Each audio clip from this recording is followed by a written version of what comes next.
Wing Chun was the kung fu style that Bruce Lee started to learn when he was 13. He was in Hong Kong then. His full development as a master was after he moved to California.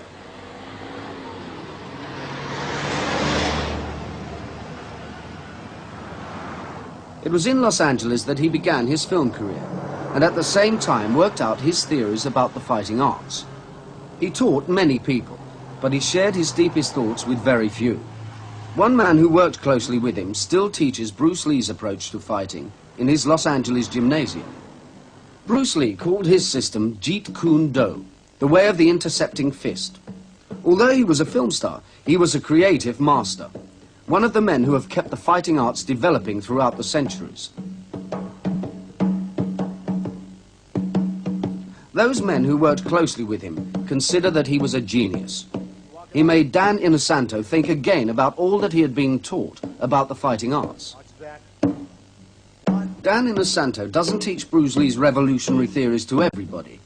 What he looks for in a student is quick thinking and an openness, a flexibility of mind. 8, 9, 10. Okay, this is what we're going to do. One set on the right, one side on the left, okay?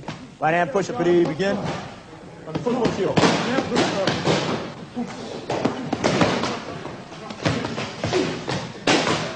Although Jeet Kune Do is based on Kung Fu, it uses many other techniques as well.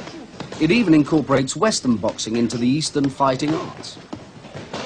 The students are taught to fight ferociously, and yet to be sensitive to their opponent.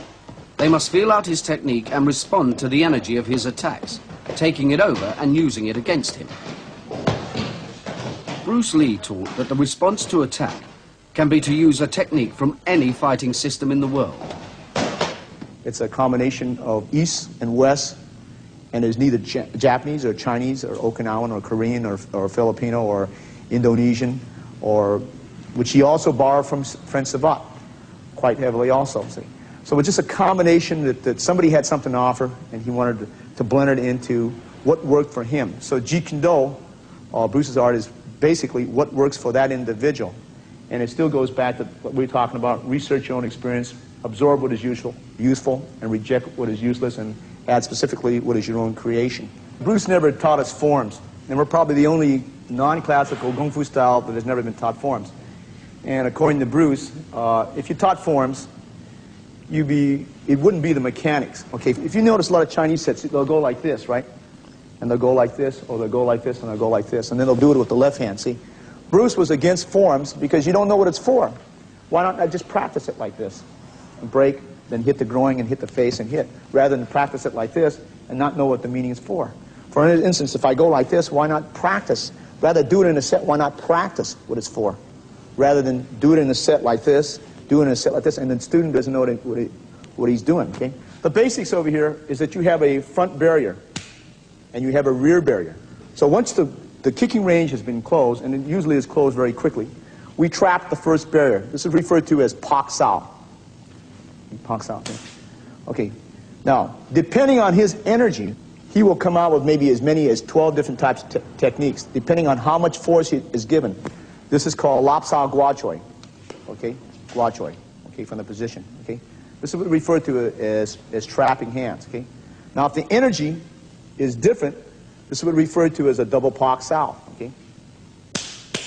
Okay, when you do this, it's your choice. He can go into a bent elbow lock, which is right here. He can, at his choice, go into a straight elbow lock, which is straight down like this. He can, at his choice, even go into a choke, depending on what he so desires, okay?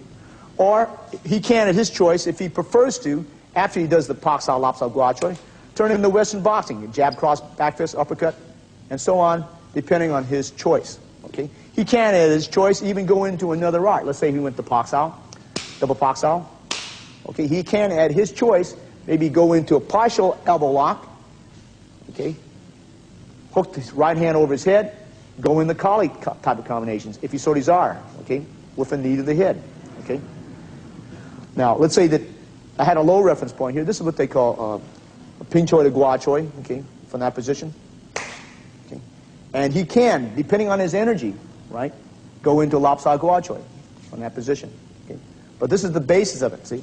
There's not a lot of technique, because the technique goes by his sensitivity. Okay? Let's say he does a Paksao from this position here, and the hand is grabbed. Okay? He can wrist lock that arm, and he goes down. Okay? So it's not, is it grappling? Is it choking? It doesn't matter. You go according to the sensitivity he gives you.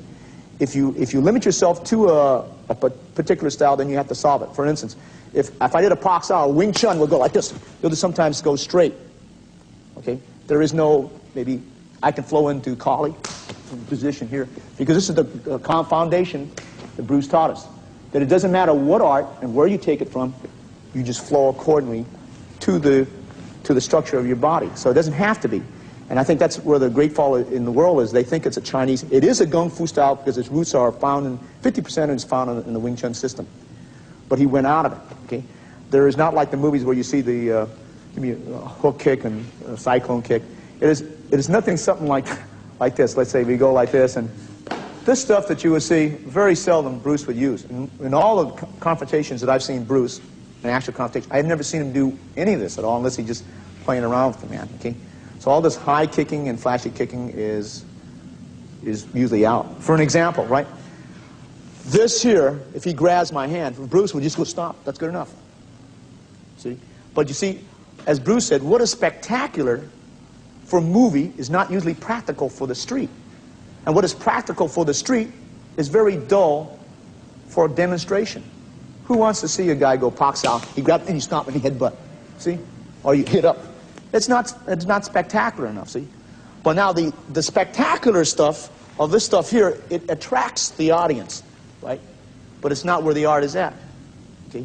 This is where we are, where Bruce said he was violently against. Bruce said that you had to have something between East and West. And I think in the Orient they tend to be over-secretive, over-flowery sometimes, and hiding a lot, see? If you're secure in your knowledge, you don't have to hide it. Why hide it? You can just bring it out.